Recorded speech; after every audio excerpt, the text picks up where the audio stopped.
Disclaimer, ये video मेरी नहीं है, एंटरटेनमेंट के लिए बनाई जा रही है। जिस यूट्यूबर की उस यूट्यूबर का लिंक डिस्क्रिप्शन में मिल तो जाएगा। पिछले पार्ट में हमने देखा था कि कैसे यांग काई के ऊपर चैंग ने और उसके सीनियर ने मिलकर जानलेवा अटैक थ्रो करने शुरू कर दिए थे, जिनमें से एक अटैक तो हमारे यांग काई को लग ही जाता है और इस चीज से उसके अंदर मौजूद वो स्कार डीमन काफी ज्यादा अग्रेसिव हो चुका था। वो अपनी पावर का यूज करते हुए चैंग को जान से मार देता है। ये देखने के बाद तो सीनियर ने भी ठान लिया था कि वो यांग काई को जिंदा नहीं छोड़ेगा, पर उस स्कल मॉन्स्टर के रहते उसकी सारी नाकामयाब कोशिश उससे मौत के मुंह में ले जाती है। यहाँ उसके साथ साथ हुमई भी पहाड़ से नीचे गिर रही थी, जिसे यांग काई ने बचा लिया था। हुमई को बचाने के बाद वो खुद उसकी गोद में अनकॉन्शियस होकर बेहोश हो जाता है। इस पार्ट की स्टार्टिंग में दिखाते हैं कि यांग को बाकी चीजों से प्रोटेक्ट करने के लिए हुमई एक सेफ प्लेस पर छोड़ देती है। यांग बेहोशी की हालत में ही चैंग के साथ हुई उस इंसिडेंट को सोचकर होश में आ जाता है। अभी भी उसे इस बात का अफसोस बहुत ज्यादा है कि उसके हाथों से 2 लोगों की जान चली गई, जिन्हें वो बिल्कुल भी नहीं मारना चाहता था।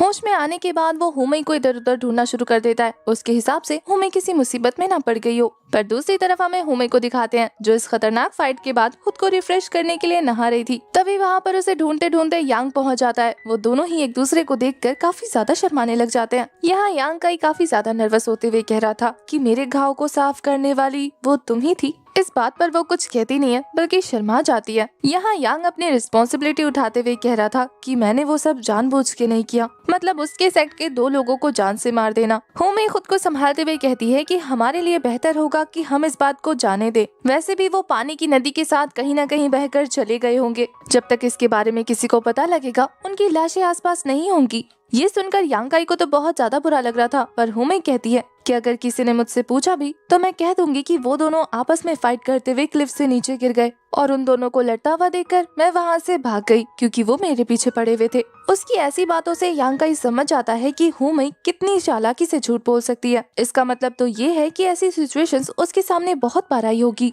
उसे बहुत ज्यादा बुरा लग रहा था कि अब उसकी वजह से हुमई को ये सारी चीजें खुद हैंडल करनी पड़ेंगी। यहाँ हुमई बताती है कि मुझे भी इन सब का पार्ट बनना अच्छा नहीं लगता, लेकिन उस फैमिली की डॉटर होने के नाते अब ये मैटर सिर्फ मेरे सेक्ट का है, तो तुम इससे जितना हो सके उतना दूर रहना। यहाँ यांग को परेशान होता देखकर हुमई कहती है कि मुझे गैंग में शामिल करने का एकमात्र रीजन ये था कि मैं खूबसूरत थी और एल्डर की बेटी थी। कुछ लोग तो मुझसे नफरत करते थे मेरी पावर और पोजीशन देखने के बाद, वहीं कुछ लोग मुझे अकेले में डांटते थे। मैं हमेशा से ऐसे लोगों के बीच रही हूँ जिन्हें मुझसे कोई ना कोई मतलब रहा है, पर तुम वो पहले इंसान थे जिसने सेल्फलेसली खुद को दांव पर लगाकर मुझे प्रोटेक्ट करने की कोशिश की। ऐसा कहते हुए वो उसकी बहुत ज्यादा पास आने लग जाती है। बेचारा यांग काई तो नर्वस होते हुए कह रहा था कि ये बस अपने आप हो गया। ये जानकर कि हमारे यांग काई ने बस ऐसे ही उसे बचा लिया, उसे बहुत बुरा लगता है। यांग तो उसका रिएक्शन देखने के बाद बहुत ज्यादा परेशान हो जाता है कि उसने ऐसा क्या बोल दिया, पर हुमई कहती है कि मैंने भी ये सारी चीजें यूं ही बोल दी, इसे माइंड मत करना। इसके अलावा आज के बाद हमारे साथ जो भी हुआ है, हम इसके बारे में बाहर किसी को नहीं बताएंगे,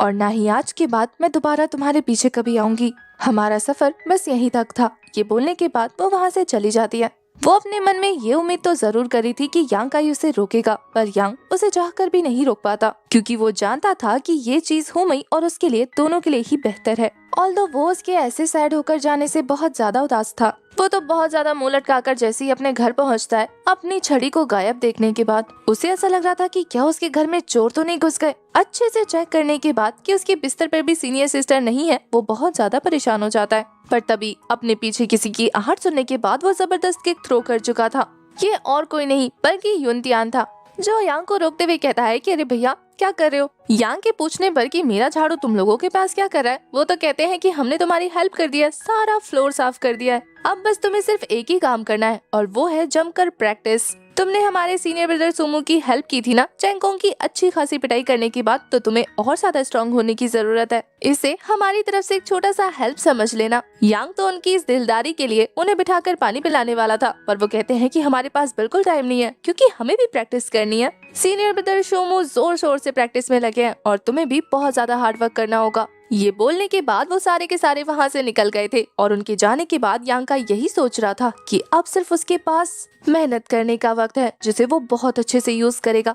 तो वो फटाफट पहुंच जाता है उसी ड्रैगन वैली की तरफ, जहां पर काफी एक्सट्रीम अमाउंट में यांग एनर्जी मौजूद है। यांग ने फैसला कर लिया था कि वो अपने दोस्तों की इस हेल्प के बदले इस वक्त को बहुत अच्छे से यूज करके कल्टीवेट करेगा। तो वो वहीं क्लिफ के पास बैठने के बाद सोच रहा था कि इस ड्रैगन वैली के पास बैठकर कल्टीवेट करना बहुत ज्यादा मुश्किल है, क्योंकि ये यांग एनर्जी उसकी बॉडी को बहुत तेजी से हीट अप कर देती है। पर इसके साथ ही ये एनर्जी इतनी ज्यादा बूस्टिंग है कि उसकी पावर एक ही बारी में कई गुना बढ़ जाती है। तो इस बेहतर रिजल्ट के लिए वो इतनी मुश्किल झेलने को तैयार है। प्रैक्टिस करते हुए उसकी बॉडी से काफी तेज यांग एनर्जी रिलीज होना शुरू हो चुकी थी। वहीं इस पावर को महसूस करते हुए अचानक से यांग के मन में काफी बुरे बुरे ख्याल आने लगते हैं। वो स्कल मॉन्स्टर उसकी बॉडी से बाहर आते हुए उसके इर्द गिर्द घूमने लगा था, जैसे कि वो यांग को उकसाते हुए कह रहा हो कि जाकर किसी को जान से मारो मेरे लिए। पर यांग चिल्लाकर उसे खुद से दूर करते हुए कहता है कि अब मैं और किसी की जान नहीं लूंगा। शायद वो अभी तक उस इंसिडेंट के ट्रॉमा से बाहर नहीं आया।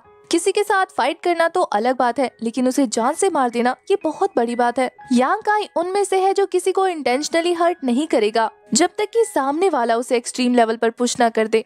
पर इतना करने के बाद भी वो उसे जान से मारने के बारे में सोच भी नहीं सकता, इसलिए अपने हाथों से हुए 2 लोगों के खून को सोचकर उसका दिमाग खराब होने लग जाता है। लेकिन थोड़ी ही देर में उसे पता लग गया था कि ये काम और किसी का नहीं बल्कि उन हर्ब्स का है जो वो स्मेल कर रहा है। शायद इनके पॉइजन का असर इतना ज्यादा हो चुका है कि यांग काई की बॉडी उसके हिडन इमोशंस और उसके डर को बाहर ला रही है। वो डिसाइड करता है कि अब वो इन सारी चीजों पर फोकस नहीं करेगा, उसका सारा फोकस बस उसकी बॉडी के कोर पर होगा, जिससे उसका दिमाग बिल्कुल भी डाइवर्ट नहीं होने वाला। और ये कहते साथ ही वो दोबारा कल्टीवेशन शुरू कर देता है। इस बार भी उसे फोकस करने में बहुत ज्यादा मुश्किल हो रही थी, लेकिन जैसे तैसे जब वो अपने फोकस को कंफर्म कर लेता है तब उसकी बॉडी और भी ज्यादा तेजी से यांग एनर्जी अब्सॉर्ब करने लगती है। थोड़ी देर की कल्टीवेशन के बाद ही उसे रियलाइज हो जाता है कि ये जो इंसेन बर्नर है वो उसकी बॉडी की स्पिरिचुअल एनर्जी अब्जॉर्वेशन की स्पीड को इंक्रीज करता जा रहा है, जो पहले से 20% ज्यादा ऑब्जर्वेशन स्पीड इंक्रीज कर चुकी है। और उसने जो यहीं बैठकर न्यू टेक्निक सीखी थी फायरबॉल बनाने की, अब उसका फायरबॉल